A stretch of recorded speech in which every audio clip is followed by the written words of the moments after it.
Disseram que não daria certo. Não por serem diferentes, mas porque o universo que os uniu era feito de mentiras, mapas rasgados e sussurros de um passado que nenhum dos dois queria reviver.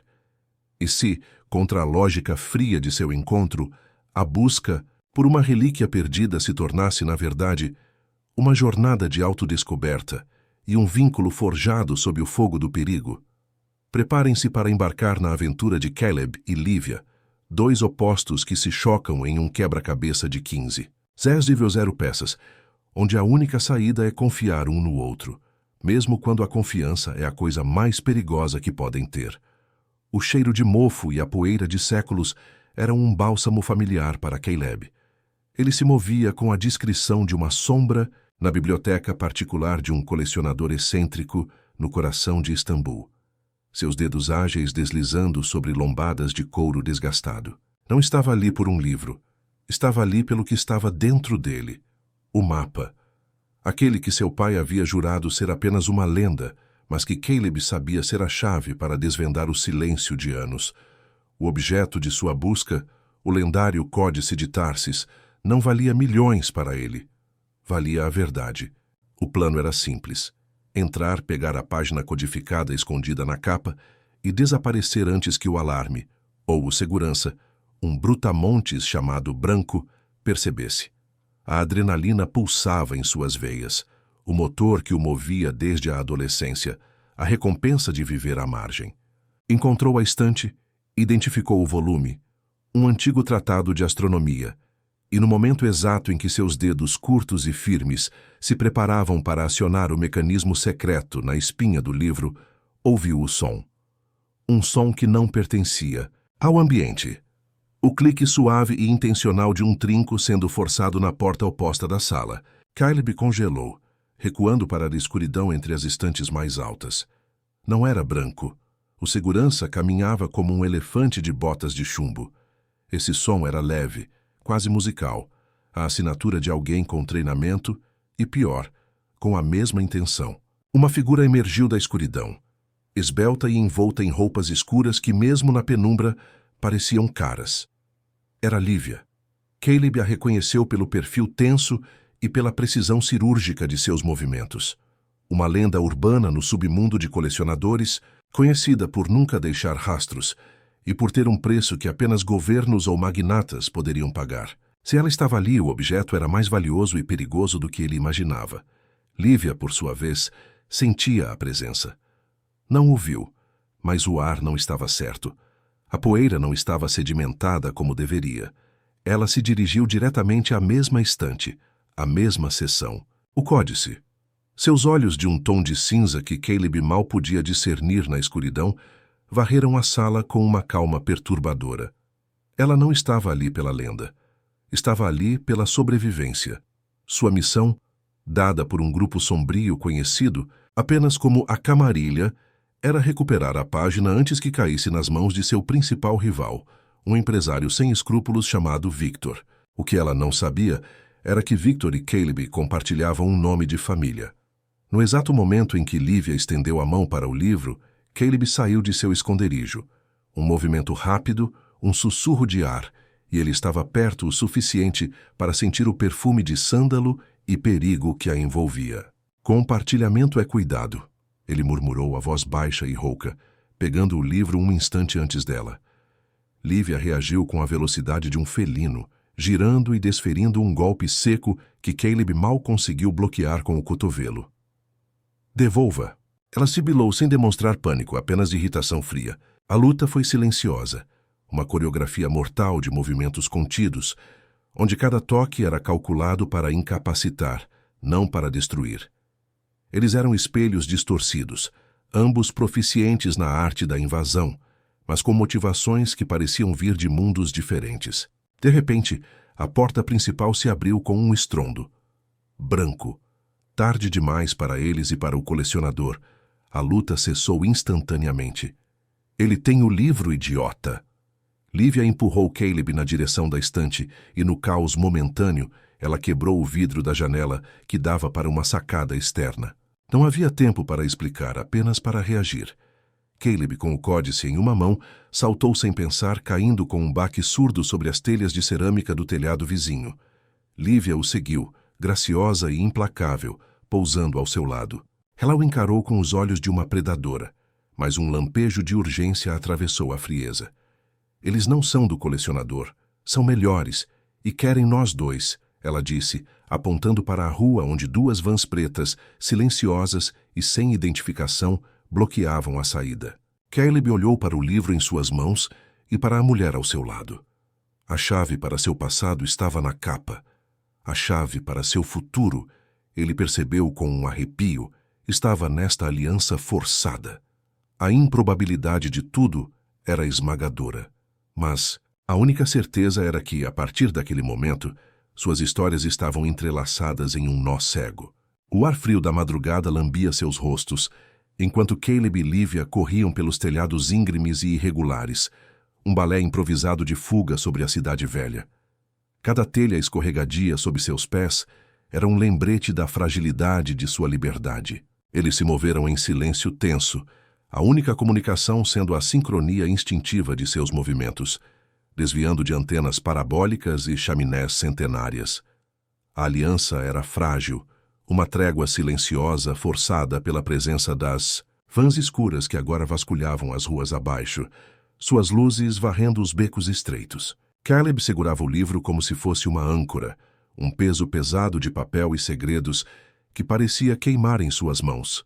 Finalmente, eles se espremeram em um pequeno sótão abandonado, o refúgio mal cheiroso de pombos e esperança desfeita. A luz da lua, filtrada por uma janela suja, mal iluminava o cômodo, mas era o suficiente para que Lívia examinasse a mão de Caleb com uma intensidade que o fez se encolher. "Você está sangrando", ela constatou, sua voz baixa e neutra, desprovida de qualquer emoção real, como a leitura de um fato meteorológico. O corte em seu antebraço era superficial, um arranhão de vidro, mas a menção o fez perceber a dor que a adrenalina havia mascarado. "Não se preocupe, não é a sua preocupação", ele respondeu, rouco, enquanto tentava inutilmente limpar o sangue com a manga da camisa, um gesto de vaidade deslocada. Lívia não respondeu com palavras. Apenas tirou uma pequena bolsa de couro de dentro de seu casaco. Ela extraiu gaze e um antisséptico em gel, jogando-os na direção dele. "A infecção é ineficiência. Não posso trabalhar com um parceiro doente", ela justificou, sem desviar o olhar. A palavra parceiro soou estranha, quase como um insulto em sua boca. Caleb aceitou o curativo, processando a relutância em sua ajuda. O silêncio que se seguiu foi preenchido com a desconfiança palpável. Ele precisava saber o nome dela, não apenas o apelido frio do submundo. "Caleb", ele disse, estendendo a mão. Ela hesitou por um longo momento, os olhos fixos em sua mão como se fosse uma armadilha.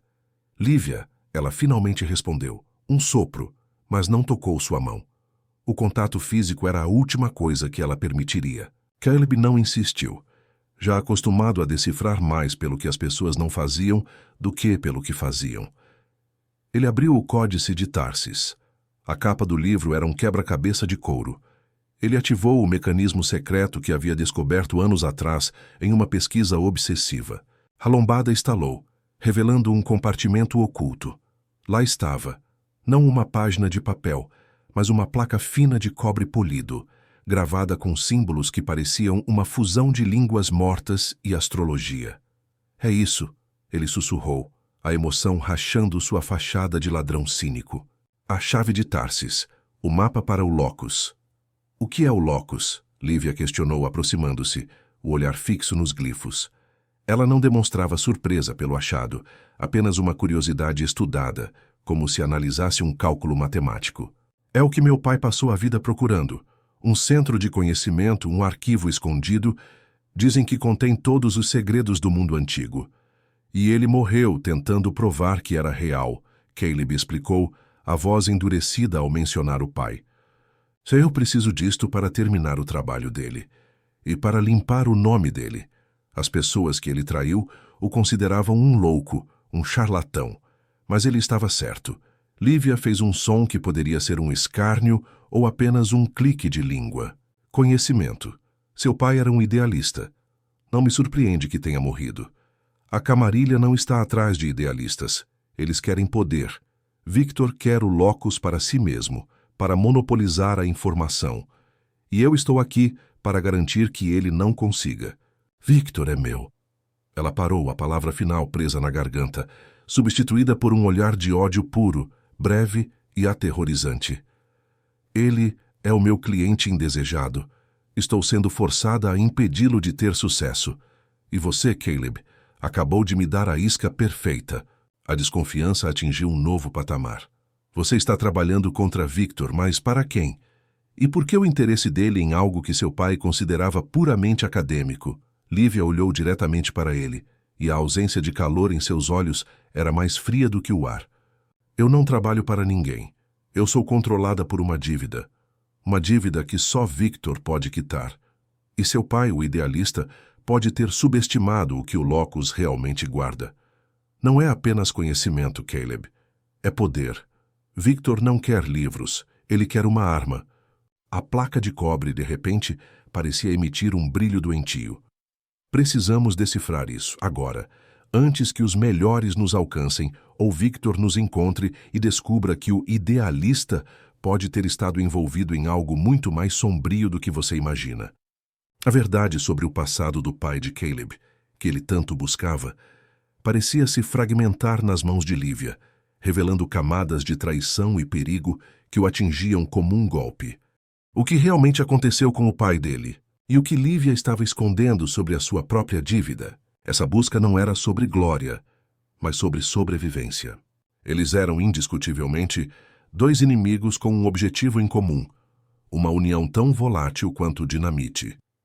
A cada revelação, o mistério se aprofunda. Caleb está descobrindo que o passado de seu pai pode ter sido mais sombrio do que ele acreditava. E Lívia está sob o jugo de uma dívida que a obriga a enfrentar um inimigo implacável, Victor. O que a chave de Tarsis realmente esconde? Será que Caleb e Lívia conseguirão confiar um no outro a tempo de decifrá-la? Se você fosse Caleb, confiaria em Lívia ou tentaria escapar sozinho com a chave? Deixe seu comentário com o que você faria no lugar dele. Inscreva-se no canal para seguir a saga. E não se esqueça do like para mostrar que você está ansioso para o próximo capítulo desta história que mal começou. A desconfiança pairava no sótão como a poeira antiga, mas a placa de cobre brilhava com urgência, exigindo atenção imediata. Caleb pegou o celular e começou a fotografar os glifos, enviando as imagens para um contato criptografado em Atenas, uma antiga professora de arqueologia que, ele esperava, estaria disposta a perdoar seus métodos de financiamento não convencionais. Lívia o observava com ceticismo, o braço cruzado. A paciência é uma virtude que ela claramente não possuía. Não temos tempo para decifradores lentos, ela sibilou. Se é um mapa, a chave está na iconografia, não na etimologia. E o que sugere a especialista em decifrar artefatos roubados? Caleb rebateu a ironia disfarçando o cansaço. Ele notou que Lívia não se ofendeu. Sua face permaneceu uma máscara de controle. Não preciso de desrespeito, preciso de dados. Onde seu pai encontrou a pista inicial para este códice? Lugares de poder onde o conhecimento é guardado frequentemente usam símbolos arquetípicos como marcadores. Se a placa aponta para o locus, ela deve ter um ponto de partida que se conecta à sua origem. Pense na obsessão do seu pai. Lívia não estava sendo gentil. Estava sendo pragmática, e isso de alguma forma era mais reconfortante do que uma falsa simpatia. Caleb fechou os olhos, tentando filtrar a imagem idealizada do pai arqueólogo. Lembrou-se do escritório empoeirado, dos mapas rabiscados e de uma história que ele costumava contar sobre o último lugar que visitou antes de desaparecer. O monastério dos silenciosos de Hila, na Bulgária. Um refúgio isolado nas montanhas, dedicado à preservação de textos religiosos esquecidos, mas para seu pai, uma câmara secreta de sabedoria pagã disfarçada. Hila, ele disse abrindo os olhos. O monastério de Hila. Ele sempre falou de um ponto cego na fé, algo que os monges guardavam sem saber o que era, uma relíquia mundana ignorada. Um ponto cego, Lívia repetiu, o interesse finalmente acendendo em seu olhar cinzento. É um bom começo. O mapa na placa não aponta para o local exato do locus, mas para a rota de Tarsis, o caminho que a relíquia percorreu através dos séculos. Se Hila é um marco, precisamos de algo que confirme a localização dele na rota. Ela pegou a placa e a virou com cuidado, examinando a parte de trás, que parecia lisa e sem inscrições. No entanto, ao passar o polegar pela superfície, ela percebeu uma diferença sutil na textura, um padrão quase invisível de micro-ranhuras. Não é lisa, ela murmurou. É uma criptografia tátil. Ela se virou indo até um canto escuro e pegando um pedaço de carvão de um braseiro extinto. Com precisão surpreendente, usou o carvão e um pedaço de tecido para fazer um frotagem da parte de trás da placa. A imagem que surgiu no tecido não era de símbolos, mas de um esboço geográfico.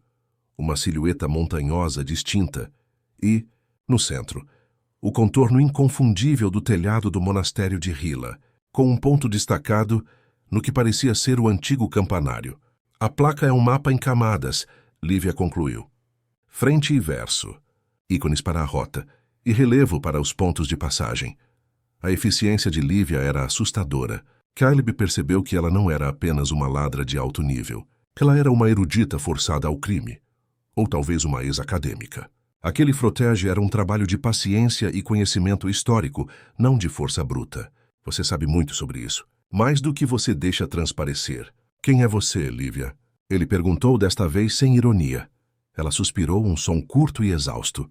O meu passado não importa, Caleb. Só a dívida. Eu era uma curadora de antiguidades, até que Victor decidiu que meu conhecimento era mais valioso para ele do que minha liberdade. Ele chantageou a mim e a minha família, e agora sou forçada a ser seu segurança de dados, garantindo que ninguém chegue aos artefatos antes dele. Se eu fracassar, as consequências serão terríveis. Ele estava atrás da placa, não de você. Você foi um bônus inesperado, ou um obstáculo. Ela fez uma pausa e o encarou a primeira vez que demonstrou uma vulnerabilidade tênue. Estamos nisso juntos. Não por destino, mas por Victor. O vínculo que se formava entre eles era forjado pela necessidade e pela mútua aversão a um inimigo comum. Eles não eram almas gêmeas. Eram dois náufragos agarrados à mesma boia. A desconfiança ainda existia, mas havia um respeito nascente pela competência um do outro. Hila, então, Caleb disse, pegando o frottage. Precisamos de um plano e rápido. Os melhores não demorarão a descobrir que não estamos mais na cidade. Lívia se levantou, a sombra de volta em seus olhos. Eu tenho um contato para transporte. Um ex-piloto de carga. Confio nele tanto quanto confio em você. Ou seja, minimamente mais o suficiente para uma rota de fuga. Arrume suas coisas, Caleb. A Bulgária nos espera. E o perigo nos segue. A pressa era uma arma de 2 gumes. Garantia que eles se movessem rápido, mas também aumentava a chance de erros. Lívia ligou para o contato, usando um código de voz baixo e um dialeto que Caleb mal reconheceu, algo entre o russo e o grego antigo, uma prova silenciosa de sua complexa e provavelmente perigosa rede de contatos. O plano era se encontrar em um hangar abandonado nos arredores do aeroporto internacional, um local que cheirava a combustível de aviação, metal enferrujado e o tipo de ilegalidade que fazia o coração de Caleb acelerar com familiaridade. Eles saíram do sótão por um alçapão que Lívia havia notado de relance, um atalho de emergência esquecido. Desceram por escadas estreitas e úmidas, até um túnel de serviço que corria sob as fundações antigas de Istambul. A luz do dia estava apenas começando a quebrar, transformando a escuridão em uma penumbra cinzenta e opressiva. No túnel a tensão era quase insuportável. Caleb, acostumado a trabalhar sozinho, sentia-se exposto pela presença constante de Lívia. Ela, por sua vez, andava um passo à frente, com uma postura que gritava: "Não se atreva a me tocar ou a duvidar de mim." O seu contato, Caleb sussurrou, o eco ressoando nas paredes de pedra. Ele é confiável. Lívia mal virou a cabeça. Ele tem um nome, Klaus. É um homem das montanhas, leal ao dinheiro e avesso a perguntas. Ele já foi um piloto de elite da Força Aérea de um país que não existe mais. Seus princípios são maleáveis, mas suas habilidades não. O avião é um antigo Antonov, ideal para aterrissar onde aeroportos se recusam a existir. Eles emergiram em um pátio de carregamento abandonado, a luz do sol nascente revelando a decadência do local. O Antonov estava lá, uma besta de metal cinzenta e imponente, exalando uma aura de desuso e capacidade bruta. Ao lado, um homem grande e barbudo vestindo um macacão de voo manchado, fumava um cigarro com uma calma irritante. Klaus nem se incomodou em apagar o cigarro ao vê-los. Ele apenas gesticulou com o queixo na direção do porão de carga. Para onde vamos, o céu não está aberto. A Bulgária me deve uma multa pesada por um desvio de rota na semana passada. Estaremos voando baixo, muito baixo, por radar civil. 15 minutos para embarcar. E nada de barulho. Ele pegou a mala de dinheiro que Lívia lhe entregou, nem sequer a abrindo para conferir. A confiança, ou a arrogância, era impressionante. Enquanto subiam a rampa de carga, Caleb sentiu um calafrio que não era do vento frio. Ele olhou para trás. Não havia vans escuras, não havia sirenes. Apenas a solidão do pátio. Mas a falta de perseguição imediata era mais perturbadora do que a perseguição em si. Eles estão nos deixando ir, ele afirmou baixinho para Lívia, enquanto as portas de metal da aeronave se fechavam com um baque cavernoso. Lívia estava inspecionando o interior da aeronave, que era espartano, cheio de caixas amarradas e fardos não identificados. Não, Victor não deixa nada. Ele tem recursos para rastrear, não para perseguir. Ele sabe que a chave de Tarsis nos levará ao locus. Ele está nos usando como batedores, Caleb. Deixará que façamos o trabalho de decifrar a rota e, quando chegarmos perto, ele virá para colher os frutos. Somos meros instrumentos de busca e apreensão para ele. A crueldade da lógica de Lívia atingiu Caleb com força. Ele não estava fugindo. Estava correndo em uma coleira invisível. Ele abriu a mochila, tirou a placa de cobre e a olhou com renovada frustração. E ele sabe, a próxima parada é Hila? Não. Mas saberá em breve se ele tiver a inteligência que suspeito.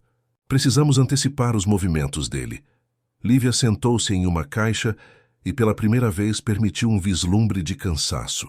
Victor não é apenas um empresário. Ele é o herdeiro de uma das famílias fundadoras da Camarilha, uma organização com raízes que remontam a séculos, controlando informações e poder político na sombra. Seu pai, Ela hesitou novamente. O nome do pai dele parecia preso em sua garganta. O que tem o meu pai? Caleb exigiu sua voz baixa, mas intensa. Seu pai estava envolvido com eles, não como inimigo. Como um deles, Caleb. Ele era um pesquisador de campo para a Camarilha. Ele não estava tentando limpar o nome dele. Ele estava tentando fugir das responsabilidades dele. E foi a traição dele que colocou um alvo nas costas da minha família. A revelação a atingiu como uma bomba silenciosa, destruindo a memória idealizada que Caleb guardava de seu pai. O charlatão não era apenas um homem que errou, era um traidor de uma organização global.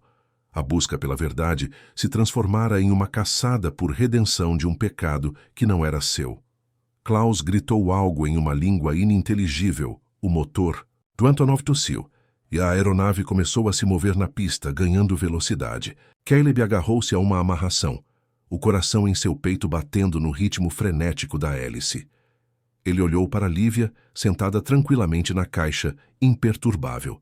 Eles não eram improváveis por suas diferenças, mas porque suas histórias estavam ligadas por uma teia de traição familiar muito mais antiga e complexa do que imaginavam. De repente, a missão de encontrar o locus era menos sobre um artefato e mais sobre desmantelar uma mentira que definia suas vidas. O voo para a Bulgária foi uma provação de turbulência e silêncio. O velho Antonov de Klaus chacoalhava e gemia, mas o piloto manteve o avião abaixo do radar, sobrevoando as montanhas escarpadas com uma perícia aterrorizante. O silêncio na cabine de carga era interrompido apenas pelo rugido dos motores e pela tensão entre Caleb e Lívia. A revelação sobre seu pai havia cortado Caleb profundamente, destruindo o último vestígio de respeito que ele tinha pela memória do homem. Lívia, vendo o abismo de dor e raiva nos olhos de Caleb, sentiu um breve, mas intenso, toque de arrependimento por ter falado. Ela não o fez por crueldade, mas por necessidade de estabelecer a gravidade da situação. Seu pai, Arthur. Ela disse, quebrando o silêncio, ao se referir a ele pelo nome, algo que não havia feito antes. Ele traiu a camarilha de uma forma específica. Ele roubou deles o conhecimento da verdadeira localização do locus, substituindo-o por informações falsas, o que os atrasou por anos. Foi uma obra-prima de engano acadêmico. Ele se tornou o guardião de um segredo que não era dele. E eles me puniram pela falha dele em me encontrar e silenciar. Então eu sou a herança dele, a última tentativa fracassada de silêncio? Caleb perguntou a voz seca. Não. Lívia negou, a mão pousando brevemente em seu ombro, um toque que durou menos de um segundo, mas que carregava o peso de sua própria dor. Você é o único que pode consertar o que ele quebrou. Você tem a chave. E Victor está furioso porque a última chance de rastrear o locus estava com seu pai e agora está com você. A única coisa que pode me libertar da dívida é entregar o locus. Mas se Victor o tiver, o preço será a minha alma. Por isso ele não pode vencer. O locus deve ser destruído ou escondido para sempre. A missão mudou mais uma vez. Não era mais sobre encontrar a verdade, nem sobre vingança. Era sobre evitar um desastre global. Eles eram os guardiões involuntários de um segredo que poderia mudar o equilíbrio do poder mundial. Klaus começou a gritar novamente, a linguagem ríspida, e o avião começou a descer em um ângulo alarmante. O Antonov estava pousando em uma pista improvisada. Uma clareira na floresta coberta de neve nas montanhas de Hila, a apenas alguns quilômetros do monastério. O impacto foi violento e a aeronave derrapou na neve fofa.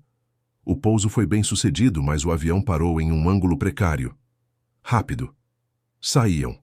Klaus resmungou, mal abrindo a porta da cabine. O sinal está ruim aqui.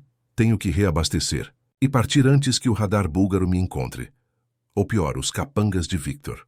Ele tem o dobro do número de satélites do que o governo. Caleb e Lívia saíram na neve fria, o ar gelado invadindo seus pulmões.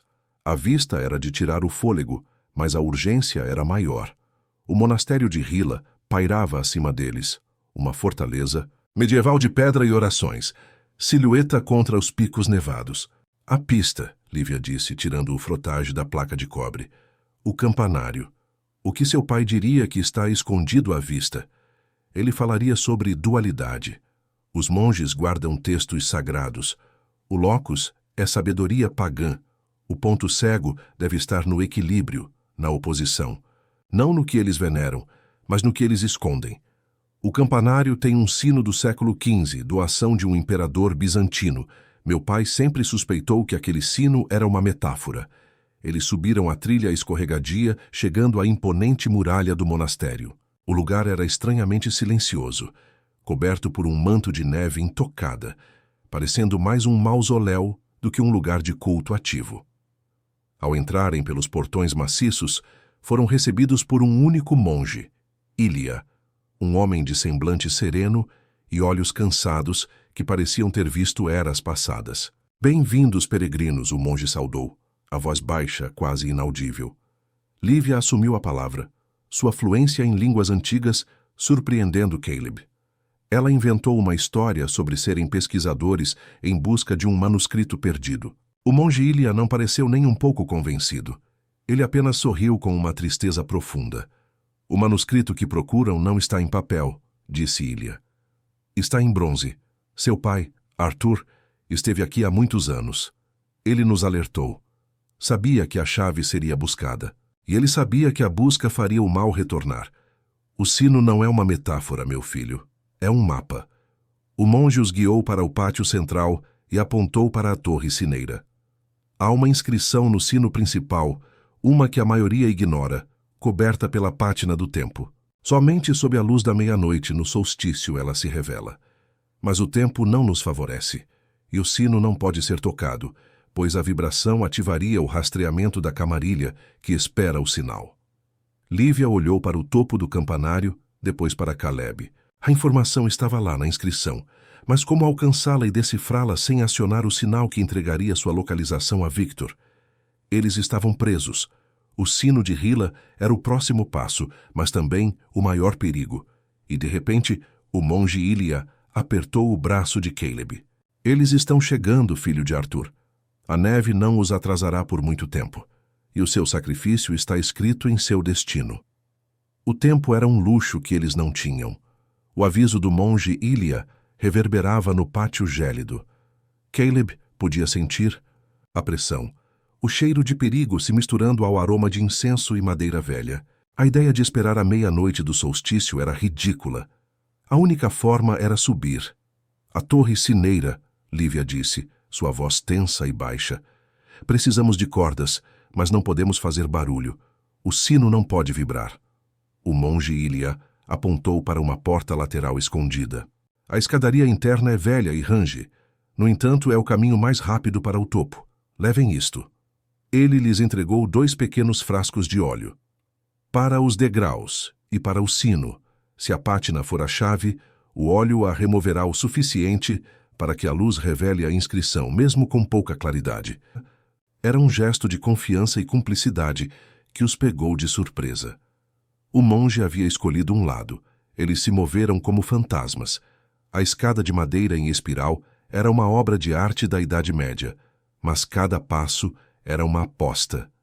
Caleb usou o óleo, pingando pequenas gotas na junta de cada degrau antes de pisar, transformando o rangido em um murmúrio abafado. Subir a torre era como escalar o passado. Enquanto subiam, Lívia olhou para Caleb. Se o sino tem uma inscrição secreta que só se revela sob condições específicas, é porque o autor queria garantir que o locus não fosse encontrado por quem não estava destinado a ele. É uma camada de segurança acadêmica, a assinatura de seu pai. Caleb assentiu, a raiva diminuindo, substituída por um foco frio. Meu pai era um homem cheio de contradições. Queria esconder o locus da Camarilla, mas também queria que alguém o encontrasse. Ele sempre adorou jogos de inteligência. Chegaram à plataforma do sino. A câmara era fria e cavernosa.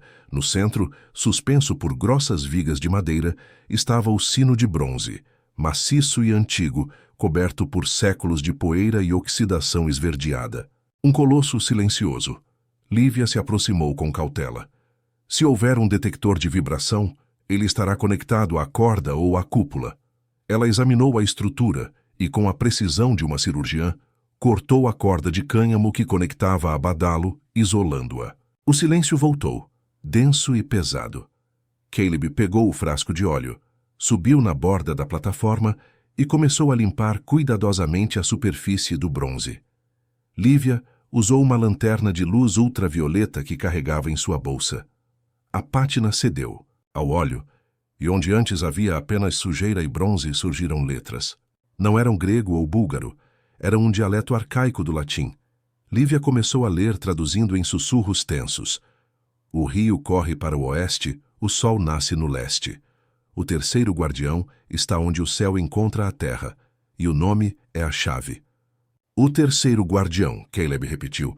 O primeiro foi o códice, o segundo o sino. O que é o terceiro? Uma pista geográfica e um nome. O rio que corre para o oeste e o sol que nasce no leste. Isso é um paradoxo geográfico. O locus não pode estar em Hila. Estamos procurando por um lugar em que a geografia é invertida, um ponto de encontro de opostos. Lívia pensou alto, seus olhos analisando o mapa mental do Mediterrâneo. E a última pista é um nome. De repente, a porta no andar de baixo se abriu com um estrondo. Não era o rangido da escada. Era a madeira sendo arrancada das dobradiças. Os capangas de Victor estavam ali. Eles nos encontraram, ou rastrearam a escada. Caleb disse, pegando a placa de bronze e o frotage. Victor não é estúpido.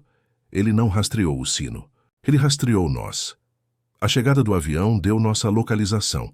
Lívia corrigiu, mais irritada com a falha de segurança do que com o perigo iminente. Ela se virou para a única saída. Uma janela estreita no topo, que dava para a encosta nevada e íngreme da montanha. Os passos subiam a escada em espiral, pesados e apressados. Eles teriam menos de 1 minuto. Onde é que o céu encontra a terra, Lívia? Onde é o terceiro guardião? Lívia olhou para a inscrição, para a placa e para o frotage. Seu olhar pousou no contorno do telhado de Hila, no frotage. A ilha! O nome! É uma ilha! Ela gritou, puxando Caleb para a janela estreita. O Egeu. É a ilha de Tera. O rio que corre para o oeste é uma corrente de água subterrânea que deságua no Egeu. O sol nasce no leste na ilha, mas a lenda diz que a ilha foi construída sobre um vulcão adormecido que inverte o campo magnético. O nome do guardião é o nome da ilha. Terra. Caleb mal processou a informação. Eles estavam encurralados. Ele quebrou o vidro da janela com o cotovelo, o barulho estridente quebrando o silêncio monástico. Ele pulou. Lívia saltou atrás dele, caindo na neve fofa da encosta. Eles rolaram, o cascalho cortando suas roupas, a queda brutal e descontrolada. Os capangas de Victor surgiram na janela, tarde demais. Caleb e Lívia estavam caindo montanha abaixo em direção à floresta escura com apenas um nome: Terra. A queda pela encosta nevada foi um borrão de dor e adrenalina. Caleb sentiu o ar sair de seus pulmões quando atingiu uma rocha coberta de musgo, mas o manto de neve mitigou o pior do impacto. Lívia, sempre mais controlada, conseguiu converter sua queda em um deslizamento semi-controlado, parando abruptamente ao se agarrar ao tronco de um pinheiro. Ela se levantou primeiro, ignorando a dor lancinante em seu ombro, e correu até Caleb, que lutava para recuperar o fôlego. "Levante-se agora", ela ordenou, sem paciência para a dor. Seus olhos, no entanto, eram de pura concentração, avaliando o ambiente e a condição dele. Ela notou a forma como ele segurava o lado, mas o que importava era que ele estava inteiro. Eles mergulharam na densa floresta, a neve se tornando menos profunda à medida que desciam. O som distante de passos apressados e vozes raivosas ecoava nas árvores, indicando que a perseguição estava próxima. Caleb mancava, mas mantinha o ritmo. "Para onde vamos? Temos que sair dessas montanhas." Lívia estava examinando um mapa mental que parecia ter gravado na memória. "Para a estrada principal a leste, há uma cidade pequena, Plovdiv, relativamente perto. É a cidade mais antiga da Europa, com aeroportos menores e menos controle de Victor. Mas o problema é a viagem. Não podemos usar o transporte público. É o primeiro lugar que eles procurarão." "E Klaus? Ele não esperaria?" Caleb perguntou, sabendo a resposta antes de formulá-la. "Klaus espera por dinheiro, não por milagres, e ele não é suicida. A essa hora ele já deve estar no ar. Esquecê-lo é o primeiro passo para sobreviver." Lívia afirmou com brutalidade pragmática. Eles caminharam por horas, a floresta se transformando em colinas suaves e, finalmente, campos abertos. A luz do dia estava se estabelecendo quando eles chegaram a uma estrada secundária, vazia e monótona. Caleb estava exausto. A dor em seu corpo era um lembrete constante da queda. Lívia parou. Ela olhou para a estrada vazia e então para uma pequena fazenda abandonada à distância. "Vamos nos esconder lá e esperar a noite. Victor enviará drones de vigilância. Temos que ser invisíveis." Na fazenda, o cheiro de palha e abandono era um conforto temporário. Lívia usou os últimos fragmentos de seu kit de primeiros socorros para cuidar dos cortes e contusões de Caleb. A proximidade era forçada, mas estranhamente íntima. Enquanto ela limpava um corte em seu rosto, Caleb percebeu a delicadeza por trás de sua fachada fria. "Você disse que Victor está usando a camarilha. Quem mais está envolvido nesta dívida?" Ele perguntou, aproveitando o momento de vulnerabilidade forçada. Lívia apertou a bandagem, um aviso sutil para não se aprofundar demais. "Não é sobre quem, é sobre o quê. Meu pai, Elias, era o arquivista-chefe da camarilha. Ele catalogava o conhecimento para Victor. Victor queria que ele encontrasse a localização do locus. Mas Elias era um homem de honra, mesmo para uma organização de ladrões. Quando ele descobriu que Arthur estava tentando escondê-lo, ele ajudou. Elias foi morto por traição. Victor usou minha vida e a da minha mãe para me forçar a continuar o trabalho do meu pai, prometendo liberdade em troca da localização final do locus. Caleb percebeu a magnitude do sacrifício e da dor dela. O pai dele, um traidor. O pai dela, um mártir involuntário. A ironia era cruel. "Sinto muito", ele disse, as palavras sinceras e pesadas. "Não sinta.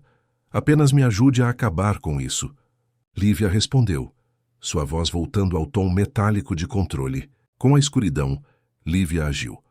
Ela usou um telefone pré-pago descartável para entrar em contato com um velho parceiro de seu pai, um contrabandista grego chamado Pietro. Ele operava uma pequena embarcação no porto de Tessalônica, na Grécia, e poderia levá-los à ilha de Tera. O plano era arriscado: pegar um caminhão de carga na estrada, viajar a noite inteira e encontrar Pietro antes do amanhecer. Eles conseguiram invadir um velho caminhão de transporte de grãos, escondendo-se entre os sacos empoeirados. A viagem foi longa e desconfortável, mas o anonimato da estrada noturna era um alívio. Chegaram ao porto de Tessalônica ao raiar do dia. Pietro era um homem gordo de barba grisalha, com um sorriso falso e olhos alertas. Ele não parecia nem um pouco surpreso com o estado em que Lívia e Caleb se encontravam. Ah, a filha de Elias, tão bonita quanto perturbada. Victor está oferecendo um bom preço pela sua cabeça, querida, mas a lealdade ao seu pai é mais valiosa para mim. Pietro os levou para o seu barco, um velho caique de pesca chamado Cirene. Tera, um longo caminho para o sul, mas o destino final de muitos. Seu pai, Elias, mencionou esta ilha. Ele disse que a Trindade de Tarsis repousava lá. O que você me traz, Lívia, para este longo e perigoso favor? Lívia abriu o zíper de sua jaqueta, revelando a placa de cobre. A chave de Tarsis, metade do custo da viagem. Ela não hesitou em entregar o artefato valioso como pagamento. A outra metade é o meu conhecimento sobre a verdadeira natureza do Locus. Caleb observou a transação com apreensão. Eles estavam sacrificando a prova da inocência do pai de Lívia por uma carona. Mas a urgência era maior. Eles tinham que chegar a Tera. Enquanto o Cirene deixava o porto de Tessalônica, navegando pelas águas azuis profundas do mar Egeu, Caleb sentiu uma pontada de esperança. Eles haviam sobrevivido à Bulgária, à perseguição de Victor e ao trauma da verdade. Ele olhou para Lívia. Eles eram dois fragmentos quebrados de um passado sombrio, unidos por um destino que ninguém havia pedido. A ilha de Tera era a próxima peça do quebra-cabeça e talvez o local onde suas histórias finalmente encontrariam uma resolução ou um final trágico. O mar Egeu é um oceano de história, mas para Caleb e Lívia era apenas um vasto caminho para o perigo. A bordo do Cirene, o velho barco de pesca de Pietro, a chave de Tarsis estava agora em mãos incertas, e eles dependiam apenas de sua inteligência e da última pista, Tera. A viagem duraria quase 2 dias, tempo que Lívia usou para mapear os potenciais esconderijos e a geografia da ilha vulcânica, mais conhecida hoje como Santorini. Caleb, finalmente em repouso forçado, confrontou Lívia sobre a Trindade de Tarsis, que Pietro havia mencionado. Seu pai disse isso a ele. O que significa? Lívia estava debruçada sobre um mapa náutico desgastado, sua concentração quase tangível. A chave de Tarsis, a placa de cobre, é apenas o primeiro terço. A Trindade é a união de 3 artefatos para desbloquear o Locus. O Códice, que nos deu a rota, o Sino, que nos deu o destino, e agora o Corpus. O Corpus é o mapa final, o que está escondido em Tera. É o guardião mais bem protegido. E o que o Corpus contém? Mais uma coordenada? Lívia balançou a cabeça, pela primeira vez exibindo um verdadeiro medo em seus olhos. Meu pai acreditava que o Corpus não é um mapa para o Locus. Ele é o Locus. O Locus não é um prédio ou uma biblioteca. É um repositório de dados orgânicos. A Camarilha sempre buscou os protocolos de Tarsis, o conhecimento de como manipular a energia geopolítica e até mesmo os ciclos climáticos. Arthur e Elias descobriram que o Corpus é o cérebro que armazena esses protocolos e está sob a caldeira vulcânica de Tera. É a fonte de poder da Camarilha. A ambição de Victor agora fazia sentido. Ele não queria apenas conhecimento. Ele queria o controle total. O Locus não era apenas um tesouro. Era uma ameaça existencial. E se for tão poderoso como Victor não o encontrou em séculos? Caleb questionou. O Corpus só pode ser ativado pela chave de Tarsis. É um mecanismo de segurança. Meu pai a escondeu para que Victor nunca a tivesse. Mas agora que Pietro a tem, Victor vai rastreá-la. Lívia disse, um vinco de preocupação em sua testa. Chegaremos a Tera e a chave chegará logo depois. Temos que encontrar o Corpus e desativá-lo antes que Victor consiga a chave de Pietro. A urgência era agonizante. Eles estavam correndo contra o tempo. E seu pagamento para Pietro era, ironicamente, o que os colocaria em maior perigo. Caleb pegou o frotage de Hila e o comparou com o mapa de Terra. A inscrição diz: o céu encontra a terra, e o nome é a chave. A ilha é o nome, mas onde o céu encontra a terra? Lívia apontou para o centro da caldeira vulcânica submersa no mapa. Acredita-se que o vulcão de Terra seja o remanescente da Atlântida. A erupção criou o anel de ilhas, mas o ponto original, o centro da energia, é o vulcão inativo, o mais profundo ponto de encontro entre o fogo da terra e a vastidão do céu. A caverna principal deve estar lá. Ao anoitecer do segundo dia, a silhueta inconfundível de Terra surgiu no horizonte. As casas brancas e azuis pareciam um sonho, mas a ameaça do vulcão dormente pairava sobre a beleza. Pietro os deixou em uma enseada isolada, longe dos olhos curiosos da vila principal. Ele lhes entregou uma mochila com suprimentos e um adeus ambíguo. O mar não perdoa a ganância, Lívia, nem a lealdade. Espero que você saiba o que está fazendo. Na praia de areia preta, Caleb e Lívia estavam sozinhos, de frente para o anel da caldeira. O Locus estava à vista. Era um momento de clareza sombria. Eles olharam um para o outro. A desconfiança inicial substituída por uma compreensão silenciosa do risco que estavam prestes a correr. A improbabilidade de seu par havia se dissolvido na inevitabilidade de seu destino.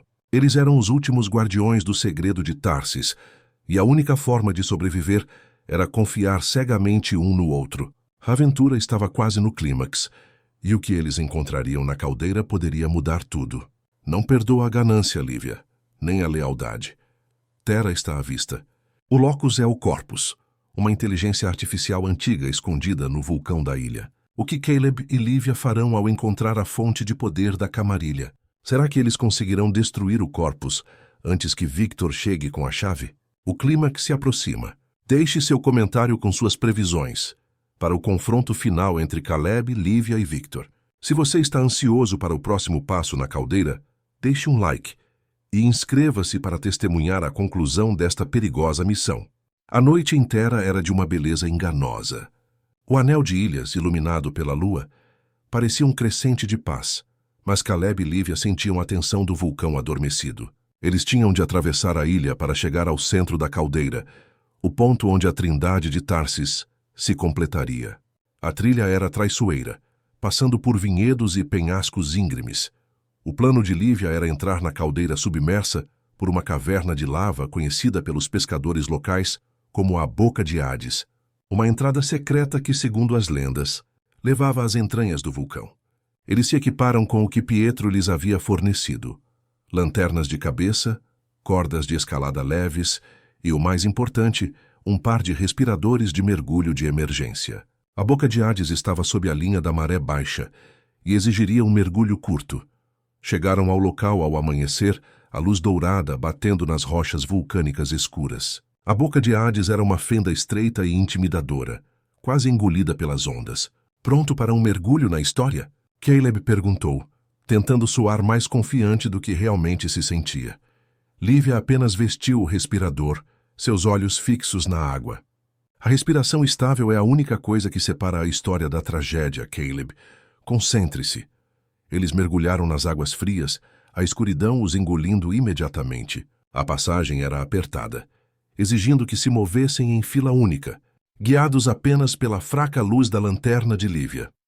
O cheiro de enxofre era sutil, mas constante, um lembrete de onde estavam. Ao emergirem, encontraram-se em uma câmara subterrânea colossal. O ar era quente e úmido, e o silêncio era interrompido apenas pelo gotejar de água e por um som mais sutil, um zumbido de baixa frequência que parecia vir da própria rocha. O Locus não era apenas um esconderijo, era um centro de energia. A caverna se estendia para dentro, revelando uma arquitetura surpreendente, não natural, mas cinzelada por mãos humanas ou talvez por uma tecnologia há muito esquecida. Paredes de obsidiana polida se elevavam em arcos perfeitos, decoradas com glifos que pareciam ser o ancestral de toda a linguagem humana.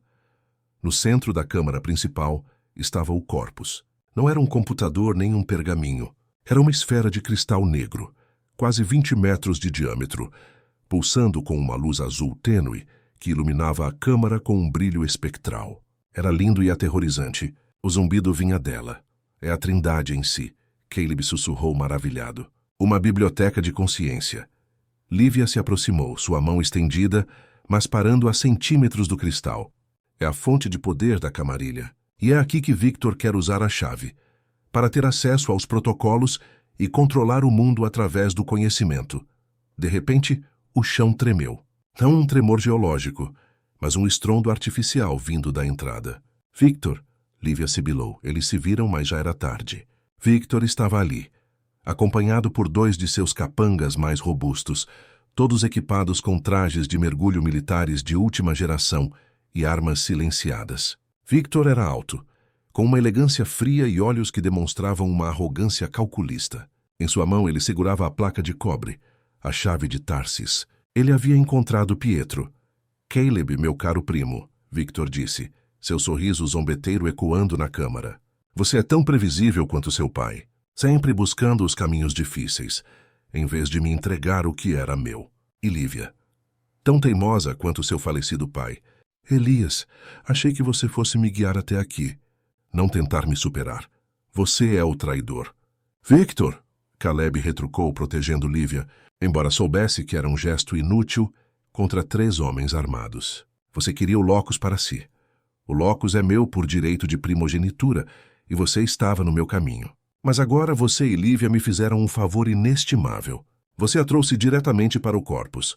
Victor ergueu a chave de Tarsis. O pai de vocês me atrasou por anos. Agora, vou usar a traição deles para controlar o futuro.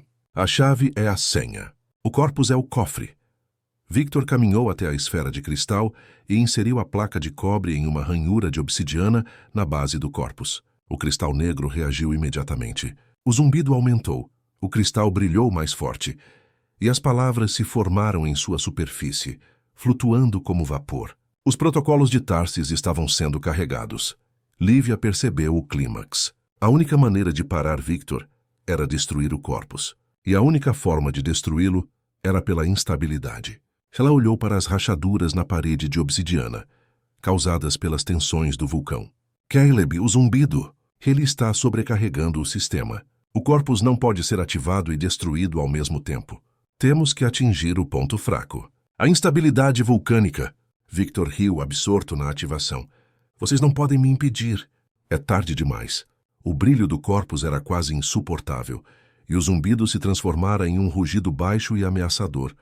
Victor estava extasiado, as mãos erguidas sobre a esfera, absorvendo o fluxo de dados. Os protocolos de Tarsis estavam a segundos de serem totalmente carregados, dando-lhe controle absoluto. Os 2 capangas se posicionaram prontos para eliminar Lívia e Caleb. Lívia gritou, atraindo a atenção de Victor. Você não herdou nada. Você está sendo usado, Victor. O Corpus não o serve. Ele o usa! Victor mal se virou. É a única coisa que me serve, Lívia. E agora é hora de vocês 2 se juntarem aos seus pais traidores. Caleb sabia que o confronto direto era impossível. Ele olhou para as rachaduras na obsidiana, notando que o zumbido era mais forte perto de um respiradouro de vapor no chão, um lembrete direto da lava abaixo. A instabilidade vulcânica era a chave. Ele tinha que criar um choque sísmico que desestabilizasse a base do Corpus. Você nunca foi o herdeiro, Victor. Você é o burro de carga da camarilha. Caleb gritou, correndo para a lateral da câmara, em direção a um pilar de obsidiana maciça que sustentava a abóbada da caverna. Os capangas imediatamente se viraram para persegui-lo. Lívia aproveitou a distração. Ela tinha pegado um bloco de explosivo plástico fornecido por Pietro, o último recurso de emergência na mochila. Era pequeno, mas suficiente para causar um dano localizado. Ela se moveu com a velocidade que só o desespero e o treinamento de anos poderiam proporcionar, deslizando por trás do capanga 1. Em um movimento fluido, ela o nocauteou com um golpe preciso na têmpora. Caleb alcançou o pilar. Ele não tinha explosivos, mas tinha o peso do seu corpo e a fúria do seu passado traído. Ele jogou-se contra o pilar, mas a rocha não cedeu. O capanga 2 estava em seu encalço, a arma apontada. Parem! Parem agora! Lívia gritou, revelando-se. Ela havia se posicionado perto de Victor, com um explosivo em uma das mãos e um detonador na outra. O Corpus não é o único alvo aqui, Victor. O ponto fraco é a base. Se eu acionar isso, a vibração será suficiente para rachar a caldeira. E o vulcão fará o resto. Não haverá protocolos para ninguém, apenas lava. Victor hesitou. A primeira rachadura em sua arrogância. Ele olhou para o Corpus, que agora atingia 90% de carregamento, e para Lívia. Você não teria coragem, Lívia. Você morreria aqui, e o sacrifício seria inútil. Meu pai foi um mártir por lealdade, Victor. Eu serei uma por liberdade. Eu não tenho nada a perder que valha a pena ser controlado por você, Lívia declarou a voz firme. Caleb viu sua chance. Enquanto Victor se distraía com a ameaça de Lívia, ele correu de volta para o capanga, um nocauteado. Lívia havia derrubado o capanga, exatamente ao lado de um suporte estrutural que se conectava ao respiradouro de vapor. Lívia, não! Victor gritou.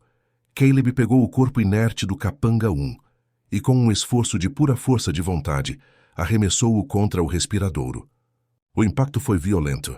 O respiradouro cedeu, com um assobio ensurdecedor de vapor superaquecido, enviando um jato poderoso que atingiu a base do pilar central. A rocha reagiu imediatamente, um craque estrondoso e doloroso que reverberou por toda a caverna. O chão tremeu violentamente. O Corpus atingiu 99% de carregamento, mas a rachadura na base o desestabilizou. O cristal negro piscou, e o zumbido se tornou um guincho agudo e insuportável. Não, não! Victor gritou correndo para a base na tentativa de remover a chave de Tarsis. Lívia, vendo que Caleb havia criado a instabilidade, atirou o explosivo no chão, ao lado do pilar que Caleb tinha atingido. Agora Caleb. Victor tentou impedi-la, mas a explosão, pequena mas precisa, atingiu o ponto de ruptura. A caverna inteira gemeu. A esfera de cristal do Corpus rachou com um som que parecia o luto do tempo, liberando uma onda de energia azul que nocauteou a todos. O cristal negro começou a implodir, e os protocolos de Tarsis desapareceram em um flash de luz. Caleb acordou com um cheiro forte de enxofre e o som de rochas caindo. A câmara estava desmoronando, e o chão estava perigosamente quente. Ele procurou Lívia. Ela estava caída perto da entrada da caverna, mas estava viva, tossindo com a poeira. Victor estava mais perto do Corpus. Ele estava de joelhos, estendendo a mão para os fragmentos do cristal, o rosto coberto de lágrimas de ódio e derrota. Ele havia falhado. O Corpus estava morto. Vamos. Não temos tempo.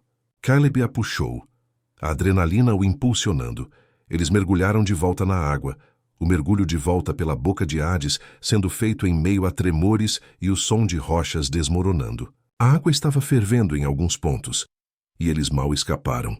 Ao emergirem na praia, a ilha de Terra parecia estar chorando, com fumaça e poeira subindo do centro da caldeira.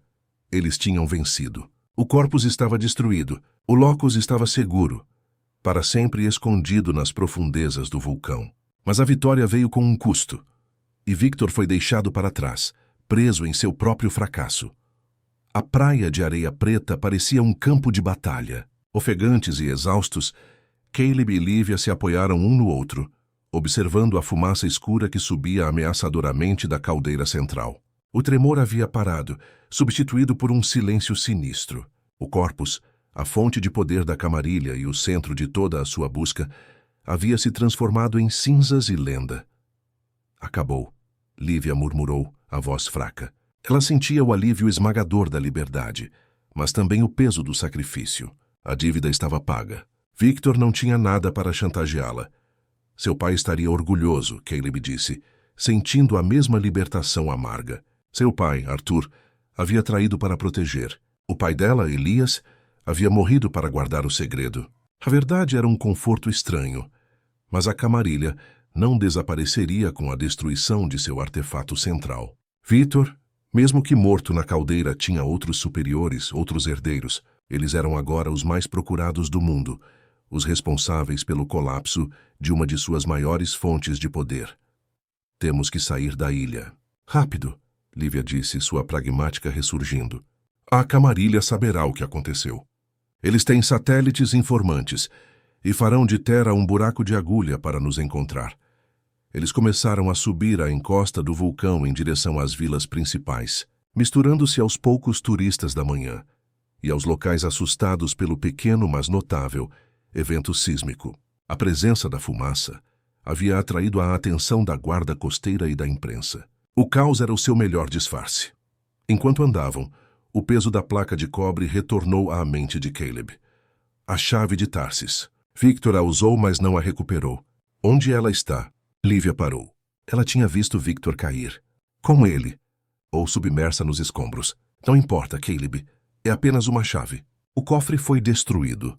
Caleb, no entanto, pensava no destino de Pietro. Ele havia sido leal à memória de Elias, mas a chave era o que Victor rastrearia. Eles precisavam saber se o contrabandista estava seguro. Lívia, usando um telefone descartável comprado em um posto de gasolina na estrada, ligou para uma de suas conexões em Atenas.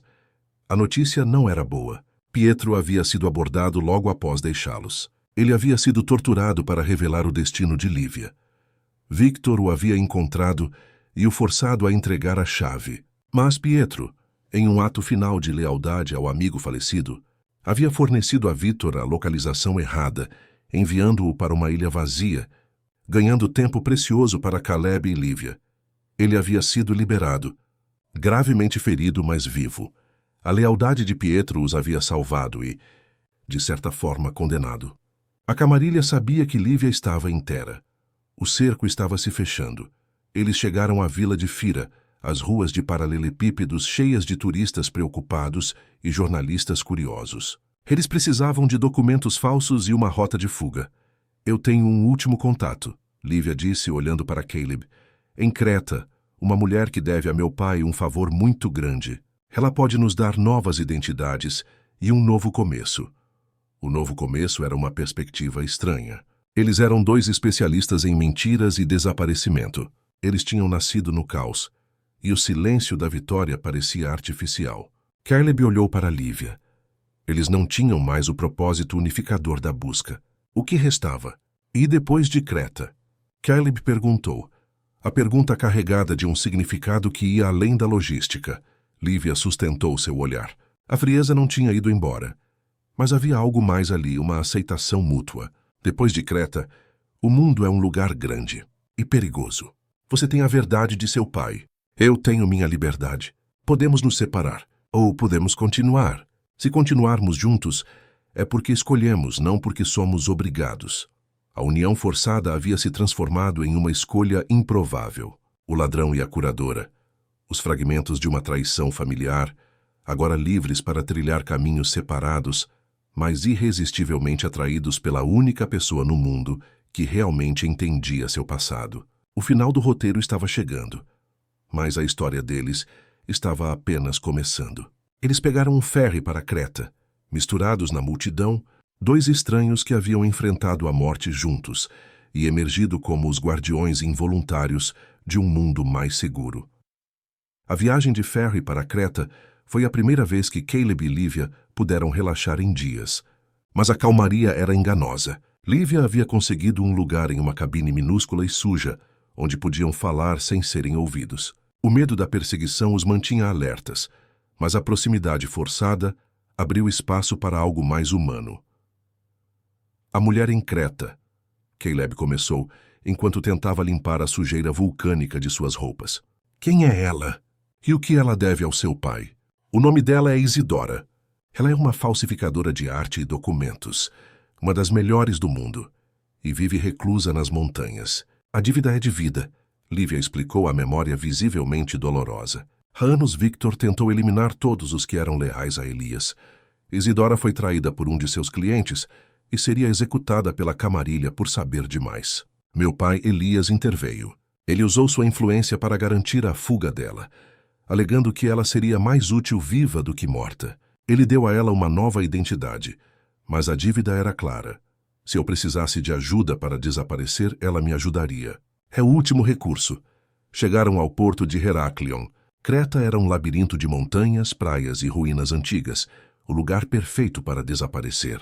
Lívia usou uma série de códigos e um ponto de encontro secreto, uma taberna à beira-mar que não mudava de nome em 50 anos, para fazer contato. Isidora era exatamente como Lívia a havia descrito, elegante e perigosa. Ela vestia preto dos pés à cabeça, os cabelos prateados puxados para trás, e seus olhos observavam o mundo com uma indiferença clínica, como se tudo fosse uma tela que ela pudesse redesenhar. Ela não sorriu ao ver Lívia. Você parece exausta, filha de Elias, Isidora disse, sua voz rouca, e você trouxe um homem. Um risco. Seus olhos se voltaram para Caleb, penetrantes, medindo-o em um instante. Caleb é necessário. Ele é a única razão pela qual Victor não tem os protocolos de Tarsis. Lívia respondeu direta. Precisamos de novos nomes, novas histórias. Um caminho para fora da Europa. Isidora assentiu lentamente. O Locus, eu ouvi os sussurros. Victor está furioso. A camarilha está em alerta total. Eles vão caçá-los até os confins da terra. O que você quer, Lívia? Fugir é o mesmo que ser enterrada viva. Lívia olhou para Caleb, e ali estava a escolha, a bifurcação. Não queremos fugir para sempre, Isidora. Queremos a capacidade de revidar. Precisamos de nomes que não possam ser rastreados, e passaportes que nos permitam mover-nos com propósito. Uma base de operações discreta. Caleb entendeu.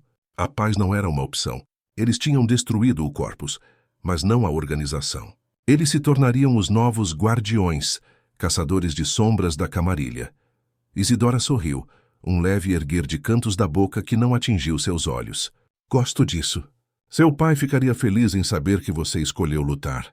Levem isto. Ela deslizou 2 pequenos passaportes falsificados e 2 carteiras de identidade na mesa. Seus nomes são novos. Sua história é de um casal de historiadores de arte que trabalha em pesquisa discreta para colecionadores privados. É crível. Os nomes. Você é Ariana e ele é Damon. É um bom começo. Lívia pegou os documentos, sentindo o papel de alta qualidade e o cheiro de tinta fresca, a promessa de um novo eu. Ariana e Damon. Gostei. Isidora então apontou para um pequeno mapa da ilha. Há uma velha vila de pescadores em ruínas na costa sul, perto de Loutro. Ninguém vai lá. Victor não vai procurar vocês em uma casa caindo aos pedaços. É o meu presente de gratidão. Fiquem fora do radar. Reúnam forças. A camarilha terá que se reorganizar. É a sua janela. Agradeceram e partiram com a sensação de estarem vestindo novas peles. O nome Ariana soava mais forte, mais livre. Damon era menos cínico, mais resiliente. Eles não eram mais Caleb e Lívia, os ladrões, mas Ariana e Damon, os historiadores com um segredo mortal. Chegaram a Loutro, uma vila pitoresca, e encontraram a casa de Isidora, que era uma ruína charmosa, mas discreta, com vista para o mar da Líbia. Enquanto olhavam para o horizonte, o sol se pondo pintando o céu em tons de laranja e roxo. A verdade do seu vínculo finalmente se solidificou. Eles não se amavam no sentido clichê.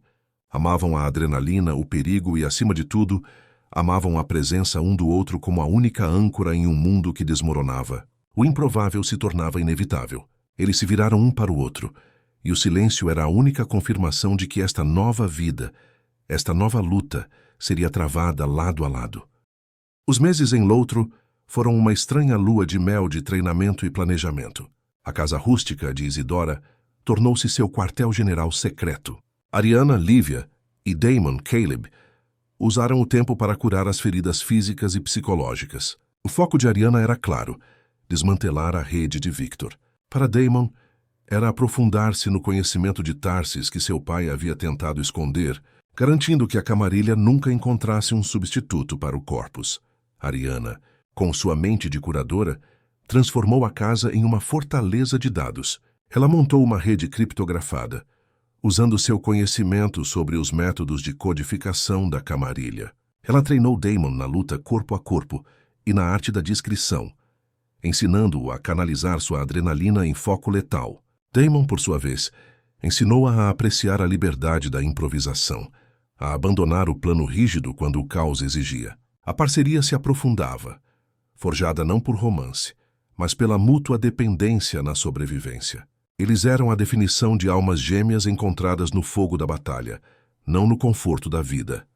Em uma noite fria, enquanto revisavam os antigos diários de Arthur, o pai de Damon, Eles encontraram um pequeno detalhe, uma nota sobre um protocolo de retorno, que Victor havia tentado roubar. Não era sobre o corpus, mas sobre a organização em si. O protocolo era um documento que continha a lista de todos os membros de alto escalão da Camarilha nos últimos 50 anos. Se existisse, seria o único mapa para desmantelar a organização por dentro.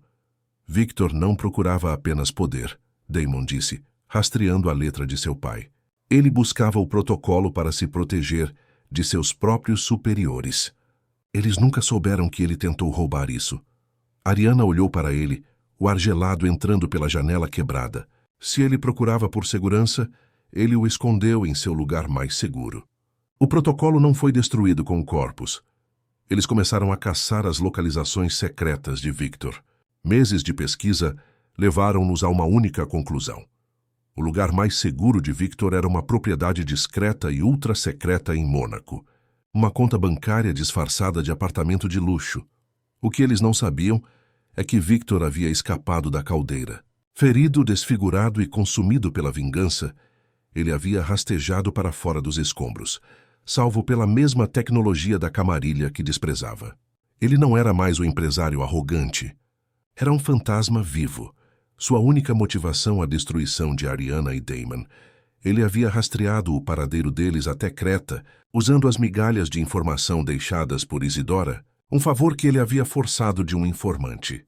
Victor não iria atrás do protocolo. Ele iria atrás do que eles amavam, sua nova liberdade. A caçada de Victor era mais rápida. Ele os esperou em Loutro, na pequena taberna à beira-mar onde eles pegavam suprimentos. A emboscada foi silenciosa e brutal. Damon estava na fila para comprar pão quando sentiu o ar mudar. Não um cheiro, mas uma ausência de som. Ele viu um reflexo. Victor escondido nas sombras, mas seu rosto deformado era inconfundível. Ele não estava sozinho. Tinha 2 mercenários de elite ao seu lado. Ariana, corra! Damon gritou, empurrando um carrinho de mercado para a rua para criar uma distração. Ariana, sentada em uma mesa, reagiu instantaneamente, transformando a cadeira em uma arma. A taberna virou um caos. Foi a batalha mais pessoal e desesperada. Victor não se importava com o protocolo. Ele queria a morte deles. Damon e Ariana lutaram como um só. Os meses de treinamento em Creta valendo a pena. Ariana usou a surpresa para nocautear um dos mercenários, enquanto Damon enfrentava o outro em um duelo brutal de facas. A luta com Victor, no entanto, era diferente. Victor era mais forte, mais desesperado, lutando com a fúria de um homem que perdeu tudo. Vocês me tiraram tudo. O nome do meu pai, o Corpus. A Camarilha vai me recompensar com suas vidas. Victor sibilou, mas sua voz era um guincho danificada pelo vapor da caldeira. Damon foi mais esperto. Ele não lutou pela força, mas pela inteligência. Ele atraiu Victor para o cais, onde o chão estava escorregadio. Em um movimento rápido, Damon usou a tática que Ariana havia ensinado, a alavanca. Ele girou desequilibrando Victor, empurrando-o para a beira do cais. Victor caiu na água fria do mar da Líbia. Ele tentou lutar, mas o peso de sua vingança o puxou para baixo. Ele não era mais uma ameaça, apenas um eco. Ariana e Damon se encontraram ofegantes, feridos, mas vitoriosos. Eles não eram mais estranhos. Eram uma unidade. O improvável havia se tornado uma história de almas gêmeas forjadas no fogo. A missão estava clara. Agora eles tinham que encontrar o protocolo para desmantelar a Camarilha, garantindo que o sacrifício de seus pais não fosse em vão. Eles pegaram o único barco restante no cais, navegando para Mônaco, prontos para a verdadeira guerra. A viagem para Mônaco foi uma cura de feridas e um planejamento obsessivo. A luta com Victor havia sido o clímax de sua jornada pessoal, mas a busca pelo protocolo de retorno era o clímax da missão de seus pais. Eles eram agora Ariana e Damon, historiadores de arte viajando discretamente em um iate alugado com documentos falsos. O disfarce era quase tão real quanto a ameaça. Mônaco era um contraste gritante com a rusticidade de Creta, um brilho de riqueza e controle que refletia perfeitamente a fachada da Camarilha. O apartamento de Victor estava localizado em um dos prédios mais exclusivos, vigiado por segurança de última geração. Mas eles tinham uma vantagem. Ariana conhecia os métodos de segurança obsoletos que Victor, em sua arrogância, ainda utilizava. O assalto foi uma obra-prima de sincronia. Usando o conhecimento de Damon sobre códigos e o treinamento físico de Ariana, eles desativaram os sensores a laser, burlaram o sistema de biometria e entraram no penthouse luxuoso e silencioso. O apartamento não era uma casa. Era um bunker, frio e sem vida, mas com uma sala de segurança que parecia saída de um filme. Victor nunca confiaria em um banco. Seu tesouro estaria escondido à vista, no lugar que só ele consideraria seguro. Ariana sussurrou examinando a sala. O protocolo de retorno não era um pendrive ou um pergaminho. Era um volume de couro, encadernado em preto e ouro que parecia um diário pessoal, escondido atrás de uma pintura renascentista falsa. Damon o pegou, e a adrenalina de tê-lo em mãos era palpável. A capa ostentava um único glifo. A marca da camarilha, eles o abriram. O protocolo não era apenas uma lista de nomes, como haviam suposto. Era a Constituição da Camarilha, o documento fundador que detalhava as regras, a hierarquia e, crucialmente, o método de sucessão. E no final da lista, havia uma nota escrita à mão em letra familiar, a de Arthur, o pai de Damon. A nota revelava a verdade completa.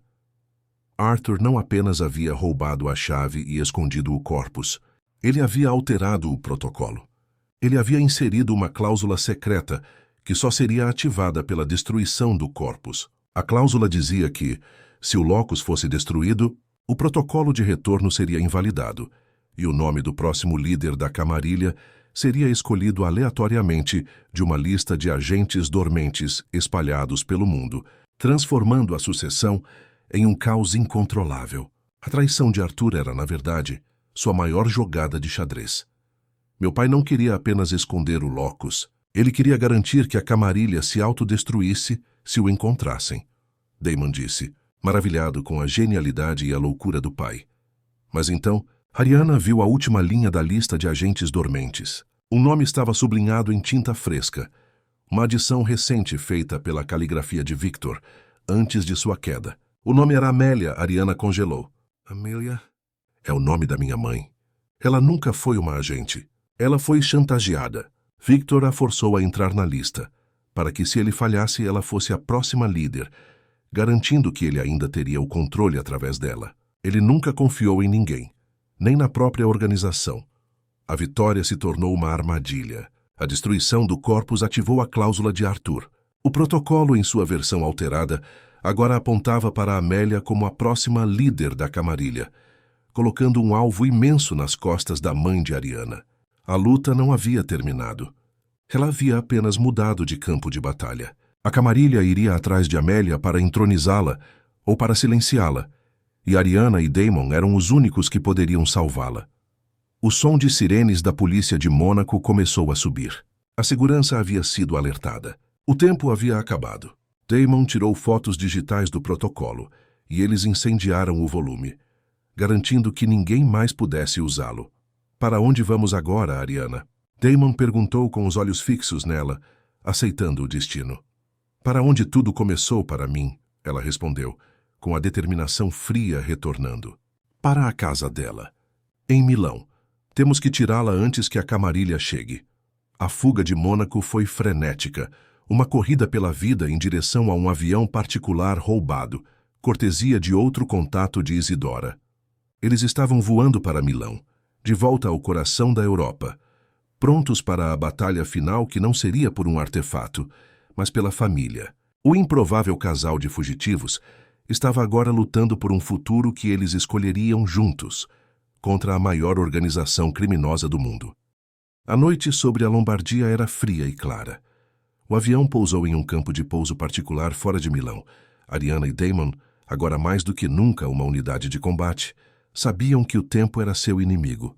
A camarilha, embora caótica pela destruição do protocolo e do corpus, seria brutalmente eficiente em sua busca pela nova líder. A casa de Amélia em Milão era um refúgio discreto.